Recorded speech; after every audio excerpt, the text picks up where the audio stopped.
All right, we're going to be doing Phase 5 Wednesday's workout. We're going to be doing 3 different EMOMs for 8 minutes, and there's going to be no finisher on this day. The way this is going to look is if you guys have, say, a pretty decent sized class, we're going to have a section of the class working out here in the left side of the rack. Then in the middle of the gym, we're going to have another EMOM going on, and then at the far end, we're going to have another EMOM going on. Okay, those are all 8 minutes. Right? It doesn't matter, they all can be happening at the same time. Now, the first EMOM is going to be 20 reps for each exercise. We're going to go the first minute, we're going to call that odd. We're going to go for 20 reps. And now an EMOM means I have 60 seconds to get my 20 reps in. If I don't get my 20 reps in, I have to stop what I'm doing and move on to the next exercise. All right? If I get done in 40 seconds though, I'm rewarded with a 20-second rest.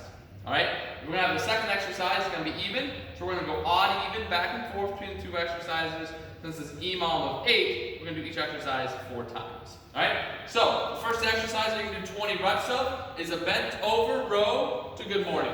So the way this is going to work is that you're going to make sure that all of the clients actually do a nice row. So hips go back in that nice hip hinge position. Make sure they're keeping the nice tall chest. All right, don't let them get away with coming through with that rounded back after they finished out that good morning. So you're going to start off with a good row. You're going to pull it into the chest. Then from there, hips come through, get nice and tall. Then back down in that row position, row, good morning. Hips go back. So remember, the good morning is a lot like the RDL, but the weight is now up here at the chest as opposed to down here below the legs.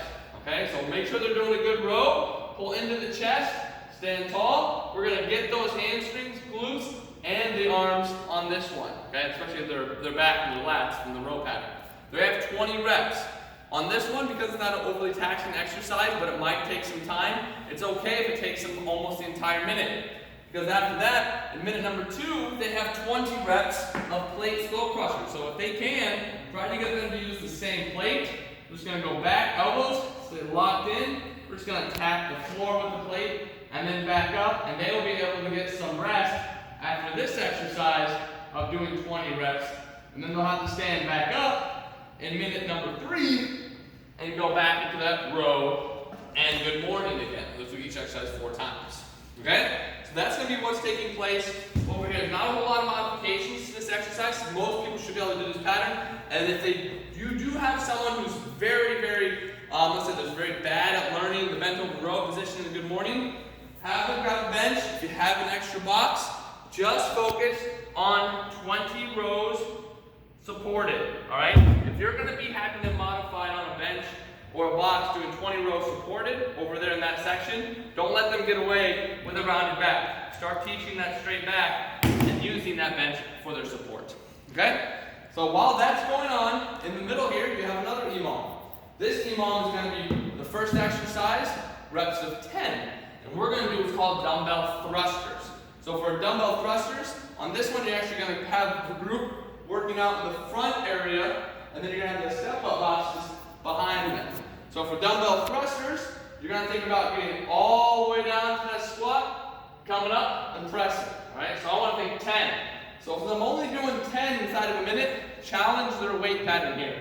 All right, it should be a struggle at 8, 9, and 10. Remember, they're only doing it 4 times. Okay, you will have some modifications, and you'll have people who maybe can't squat. Just have them do a strict shoulder press for 10. If you have people who can't press, have them do a squat for 10, but try to see if they can do it weighted. Alright, so still only 10 reps. Then they're going to switch. So let's say you had a group of 6 working out here. You have 3 people doing thrusters. You potentially might have 3 people over here doing step-ups. They'll switch. You're going to have them over here holding on to their weight in that dumbbell front rack position. What we're doing here is we're getting that pressure off the forearms. Okay, so we're going to get that dumbbell up, give it there, foot on the box, and I'm going to go for 20 reps. So 20 now on the one leg. I'm not driving the knee up, just straightening out, squeezing the glute at the top, making sure I'm keeping that rib cage down. Once I'm done with 20, then I go back to the thrusters, and I would do each of those exercises 4 times. You're going to switch legs every other time, so you're only going to do each leg twice during the step ups. Okay? Now, you don't have to do weight on the step ups. Let's try and encourage them to get stronger.